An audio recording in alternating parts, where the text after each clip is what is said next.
यद्यपि नवीन ये प्रबल कर्म इतना है कि वो प्रारब्ध को रोक सकता है, प्रारब्ध को बाधित कर सकता है, पर जो इस कोटि का भजनानंदी होता है वो अपना प्रारब्ध भोगना चाहता है, मिटाना नहीं चाहता।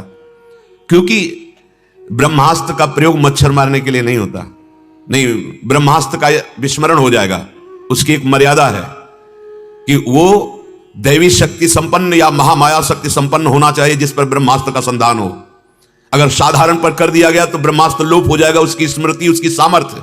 ऐसे ही निरंतर भगवदानंद में डूबकर जो जीवन मुक्तता की तरफ जा रहे हैं, वो अपने पावर का, अपने सामर्थ्य का प्रयोग ये शरीर के आए हुए प्रारब्ध के रोकने में नहीं लगाते। नहीं, शरीर अभिमान पुष्ट होने लगेगा। इसलिए वो भगवदानंद की मादकता में अपने प्रारब्ध को सह लेते हैं और भोग लेते हैं। बहुत सुंदर बात है, बहुत सुंदर। एक परमहंस जी मिले थे हमें इछावर बिंदौर की तरफ, जो हम यमुना के किनारे भ्रमण कर रहे थे। वो बड़े ही दिव्य ब्रह्मबोध संपन्न महापुरुष, काफी दिन संगा। फिर जब वृंदावन में थे तो एक दिन देखा वो, अरे दौड़ के गए, प्रणाम किया। पूर्व 20 वर्ष पहले मिले थे तो बहुत छीण काय हो गए थे।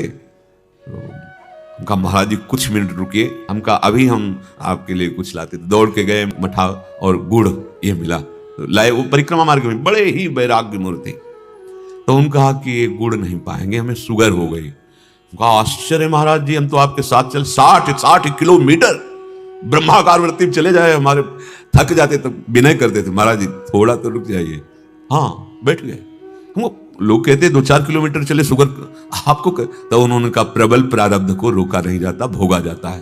हमारी डायरी में लिखा है उसी समय आके, प्रबल प्रारब्ध को रोका नहीं जाता, भोगा जाता है। जो महात्मा जन होते हैं उसे रोकते नहीं है, उसे स्वयं भोगते हैं। जो नवीन आपका एक कर्म त्रिगुणातीत है, भजन, ये सब कुछ करने में समर्थ, प्रारब्ध को बदलने में समर्थ, पर इसका प्रयोग नहीं होता। जो सच्चे महापुरुष हैं इसका प्रयोग नहीं करते।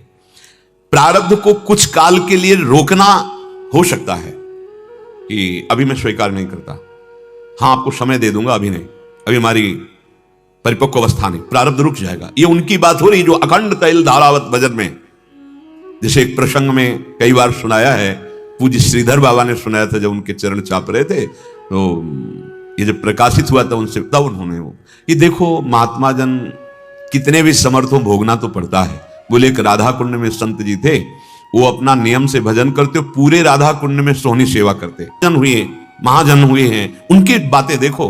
माधवदास बाबा ब्रज में आए जब, तो एक आश्रम में टिके और वयो वृद्ध हैं, वहां प्रार्थना की कि मुझे सेवा दे। अरे बोले महात्मा आप पाओ और ऐसे रहो, वृद्ध शरीर, ये किसी को पता नहीं कि इतने बड़े महापुरुष। उनका नहीं, फिर हम नहीं रुकेंगे, हम तभी रुक सकते हैं जब आप हमें सेवा देंगे। तो कंडा थापने की सेवा दी, वृद्ध ऊपर जाकर छत में कंडा, और उन्हीं का लिखित जय जगन्नाथ ग्रंथ की वहां प्रवचन हो रहा। जब कोई उधर से आया और बताया कि अरे ये तो वही है जिन्होंने ग्रंथ रचना की, तब उनके ऐसे महापुरुष अपना प्रचार प्रसार, अपना ही ग्रंथ लिखित हो रहा जय जगन्नाथ, और वो वहां कंडा थाप रहे हैं और सबसे पीछे बैठ रहे हैं। ये छिपाने वाला महात्माओं के आचरणों को तो देखो, कितनी सेवा प्रधान बुद्धि है। पूरे राधा कुंड की सोहनी लगाते, जहां कोई ऐसे थूक देता दोना, वो सब पोछा लगाते, साफ करते। एक दिन बैठे हुए थे भजन में, एक काला पुरुष आया दुर्गंध युक्त, और उसने कहा मुझे स्वीकार करो। बोले कौन हो तुम? बोले 12 वर्ष का गलित कुष्ठ आपका प्रारब्ध। उनका इतना समय नहीं कि हम 12 वर्ष तुम्हें लेकर बैठे रहे, नहीं, हम नहीं स्वीकार करते। ये उनकी सामर्थ्य है जो निरंतर भजन और सेवा परायण है, अपने लोगों से नहीं पूछेगा। ये समर्थ महापुरुषों की बात। समर्थ कौन है? जो नाम जापक है, निरंतर नाम में वो समर्थ है। फिर दूसरे दिन आया, रात दिन मिला करके हम 6 महीने में भुगवा देंगे। अब आप 12 वर्ष का, इतना हम कष्ट देंगे कि 12 वर्ष का कष्ट 6 महीने में नहीं हो सकता। फिर तीसरे दिन आया, 1 महीना, हमसे नहीं हो पाएगा, हमारे पास इतनी दिनचर्या है, साधु सेवा है, भजन है, राधा कुंड की सेवा है। बोले महाराज आपको भोगना तो पड़ेगा, आप स्वीकार करो।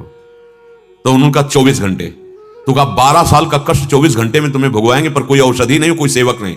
बोले शर्त तय तुम्हारी। अपनी कुटिया में गए, शिष्यों से कहा कि हम कितना भी रोएं चिल्लाएं, खोलना मत, हमें डिस्टर्ब मत करना, विक्षेप मत डालना, बंद कर। बोले अभी से लेकर 24 घंटे बाद हम निकलेंगे। अपनी कुटिया में गए, कहा पूरा शरीर गलित हो गया, दुर्गंध, पीड़ा भयानक, बस वो भगवान नाम उच्चारण करते 24 घंटा कटा, फिर दिव्य तेजो में शरीर। प्रारब्ध भोगना पड़ता, अवश्य में वो भोक्तव्यम कृतम कर्म शुभाशुभम। हाँ, कम होके 12 साल का 24 घंटे में आ गया।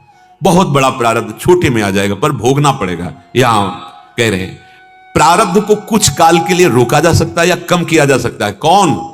भजनानंद ये दान पुण्य से रुकने वाला नहीं, वो अलग हो गया, शुभ कर्म हो गया। इसे केवल रोका जा सकता है भजन से, लेकिन पूरा नहीं, कुछ भोगना पड़ेगा।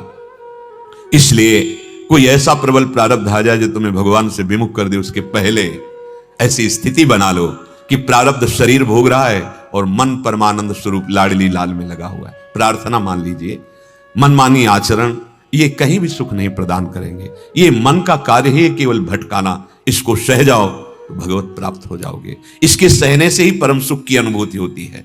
देवर्षि नारद जी कह रहे तस्मिन अनन्यता तद विरोधी उदासीनता च। इस प्रेम मार्ग के उपासक की अपने प्रभु में अनन्यता होती है, श्री कृष्ण अनुकूल्यन, और उनके प्रतिकूल विषय की उदासीनता होती है। उस स्वभाव में होती है उसके, अच्छा ही नहीं लगेगा, अच्छा ही नहीं लगेगा, रुचेगा ही नहीं। नारायण हरि भजन में पांचों न सुहाद, विषय भोग निद्रा हंसी